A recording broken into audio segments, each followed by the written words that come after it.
Hello, Hello. this is Karina. Who is this? This is Sean Ulley. Hi, Sean. Hello. Where are you from? I'm from New Jersey, in the United States.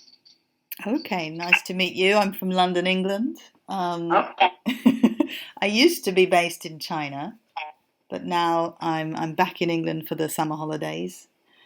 yes. I understand you're in China. I am. I am working in Beijing as an educational consultant. Cool. I will ask you more about that later. But first, I want you to think back to when you were at primary school or, I don't know, kindergarten age, primary school. Were you someone who enjoyed learning? Did you enjoy going to school? Yes, I absolutely love school. I was a bit of a nerd. In kindergarten, I would tell my friends and my family that I was going to be a teacher, and they knew I was very serious about it. I would come home after school and play school. Each year, I would have a different classroom in my house. I would take over my brother or sister's room or a common room in the house and just play for hours. And I was always the teacher. Wow. And were you inspired at all by other family members? Did you have any other teachers in your family? So I do now, but when I was that young, there wasn't really any teachers in my family. But now I have a few cousins that are also teachers.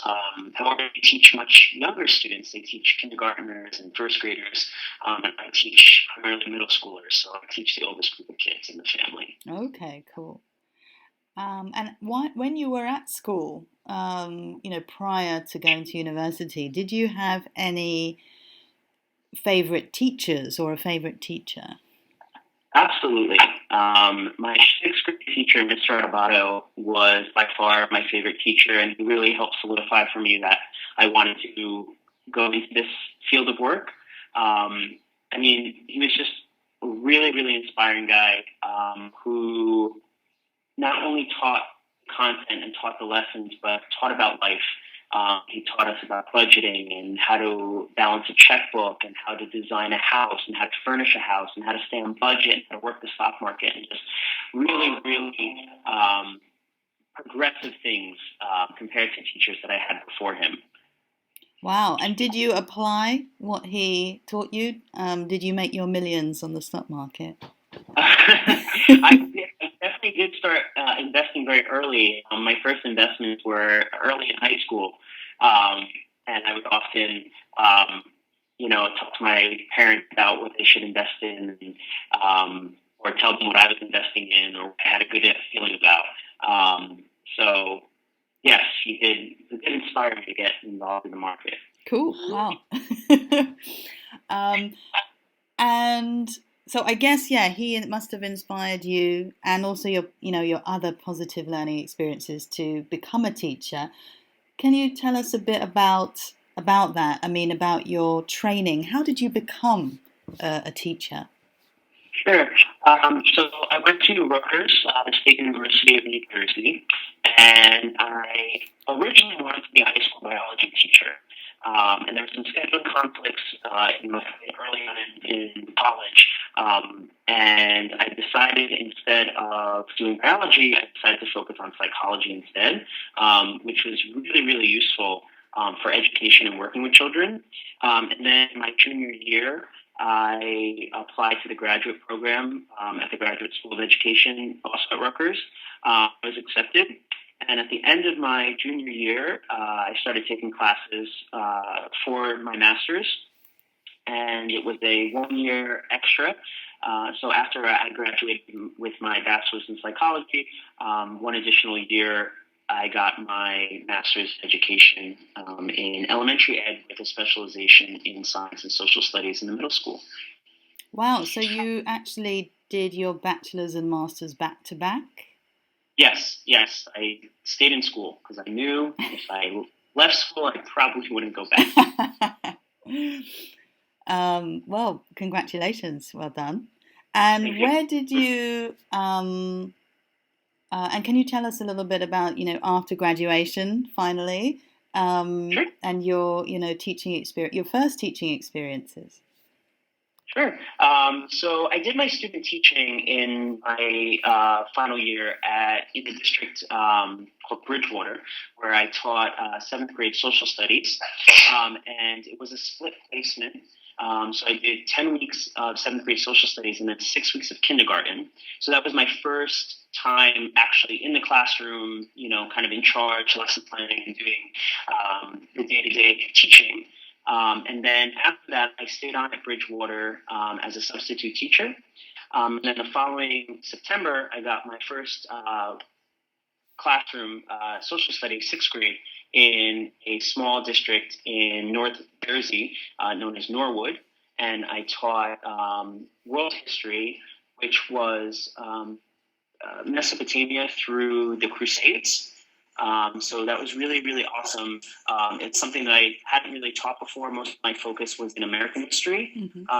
So it was nice to kind of branch out and see different types of history. And I grew a lot that year. A lot about time management, learned a lot about classroom management. And then I left that school and I taught for half a year in New York City, in Harlem, as a seventh grade lead history teacher, teaching American Civil War. And then I taught there for 6 months. And then I was offered the job here in Beijing. And I left the charter school in the city and I came to Beijing in March of 2016. Cool. And so where are you working now? I'm currently working at TSL Britain, which is an educational consulting firm working out of Beijing. And primarily, I teach students one-on-one English language skills and preparation for international schools. Many of our students are applying or plan to apply to one of the many international schools in Beijing. So we kind of get them ready for that transition and ready, prepare them for interviews and prepare their English language learning so that they're on par. And also, currently the head of project-based learning here.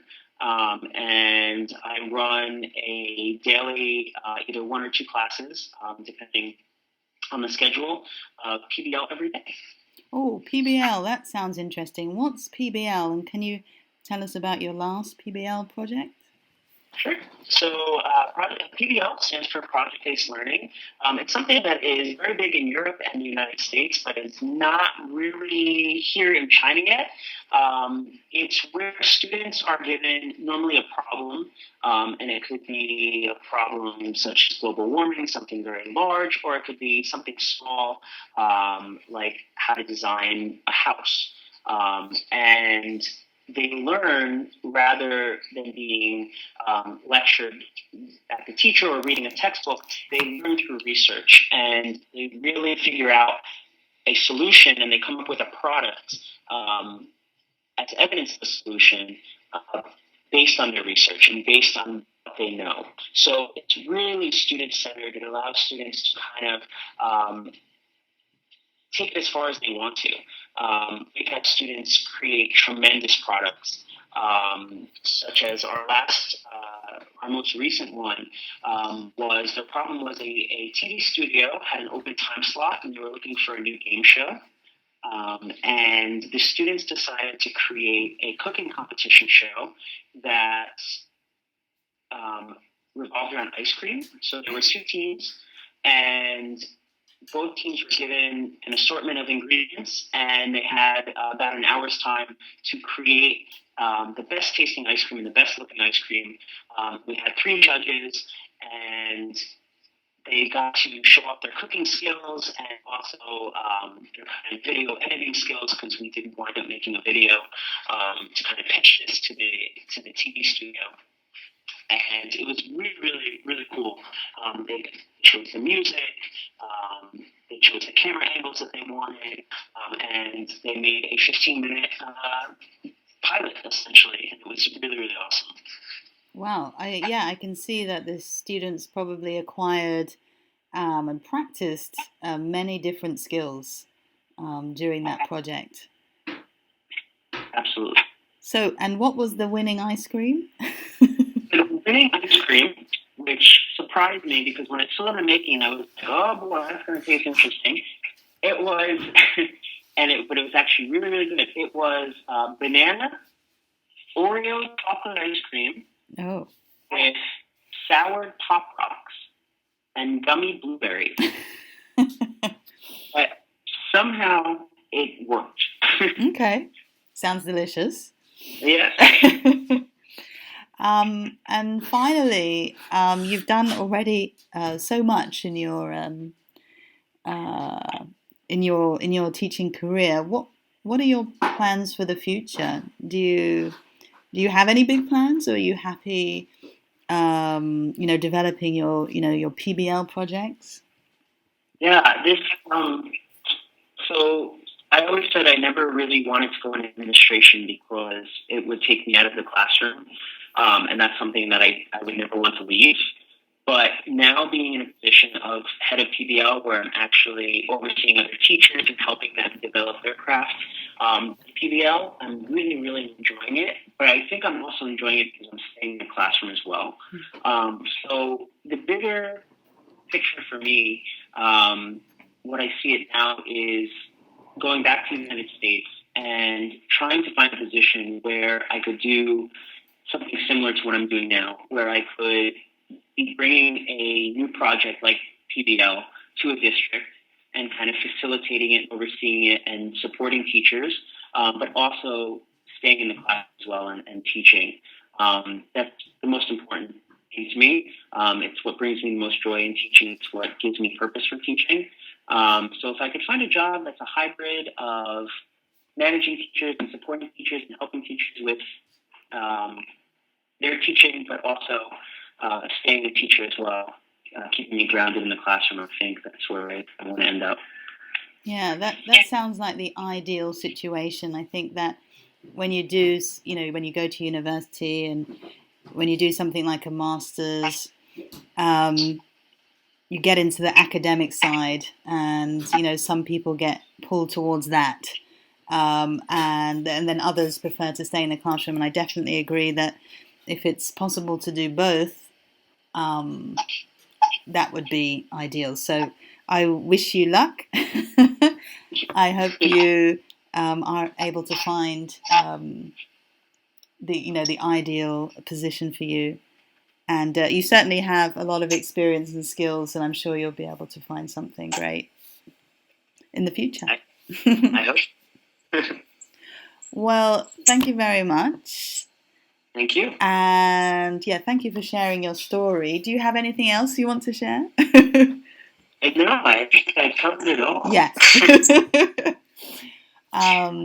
So thank you for giving us an insight into your kind of teaching and learning career. And I look forward to working with you on PBL in the near future. Yes, same here. Thank you so much for your time. All right. I will reach out to my contacts and let you know. Perfect. All right. Thank you. Great. Have a lovely day.